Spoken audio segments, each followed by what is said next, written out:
ఇంకొకటి ఏంటంటే గురువు గారు చాలా మంది ఇట్లా వెళ్తూ వెళ్తూ కింద పడిపోతూ ఉంటారు. కింద పడిపోయినా ఏదైనా యాక్సిడెంట్ అయినా అంటే గాయాలైనా కూడా వచ్చి వెంటనే వెళ్లి ఎర్రనీళ్లు దిగదీస్తూ ఉంటారు గ్రహం పట్టిద్ది అని. అసలు నిజంగానే గ్రహం పట్టిద్దా? అవన్నీ అపోహలే అంటారా? గ్రహాలు ఉన్నాయి, బాలగ్రహాలు ఉన్నాయి, నేల గ్రహాలు ఉన్నాయి, శని గ్రహాలు ఉన్నాయి, అష్టగ్రహాలు ఉన్నాయి, దుష్ట గ్రహాలు ఉన్నాయి. బాలగ్రహాలనే భూమి మీద, బాలగ్రహం అంటే చిన్నపిల్లలు.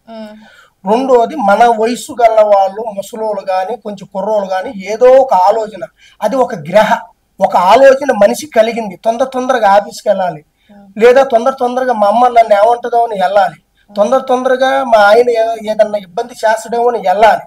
ఆ తొందర మీద ఆ గ్రహం నెత్తిని కూర్చుంటది. ఆ నెత్తిని కూర్చున్నప్పుడు మనిషిని ఏం చేస్తుందంటే పోస్ట్ గా నడిపిస్తుంటది. ఆ నడిపించినప్పుడు టకాని కింద పడతాం, ఒక మెరుపులాగా, ఒక కంటిలో నలకలాగా తక్కువ తగులుతుంది. తక్కువ తగిలినప్పుడు ఈ కళ్ళు టక్కన మూసినప్పుడు ఒక యాక్సిడెంట్ ప్రమాదం లాగా జరుగుతుంది. కొంతమంది అక్కడ బండి మీద వెళ్ళే వాళ్ళకైతే యాక్సిడెంట్ ప్రమాదం లాగా జరుగుతుంది. బండి లేకుండా నడుచుకుంటూ పోయే వాళ్ళకైతే తక్కువ కింద పడ్డం అనుకో తలకాయ పలుగుతుంది, చేతులు ఇరుగుతాయి, కాళ్ళు ఇరుగుతాయి, కొంతమంది ముక్కు పలుగుతుంది, బ్లడ్ వస్తుంటది, అక్కడ రాయి ఏదైనా ఉంటే బలమైన దెబ్బలు తగులుతాయి. అలా ఇంకా మనిషికి ఇలాంటి గ్రహాలు అనేది ఉన్నాయి. భూమి మనకి పంచభూతములు, నీరు, నిప్పు, గాలి, ఆకాశం, అర్థమైందా?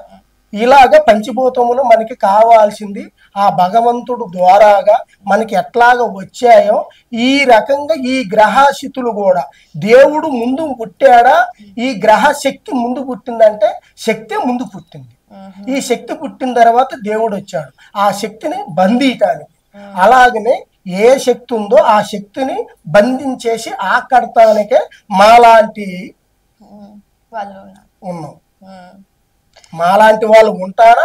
ఈ గ్రహాలు కానీ ఇప్పుడు డాక్టర్ దగ్గరికి వెళ్ళాం, ఒక 10 లక్షలు 20 లక్షలు ఆపరేషన్ చేయాలి, అక్కడ తగ్గదు, నుంచి ఇంకో చోటకి ఎక్కడికెక్కడికో వెళ్తుంటారు, ఏం చేయాలో అర్థం కాదు.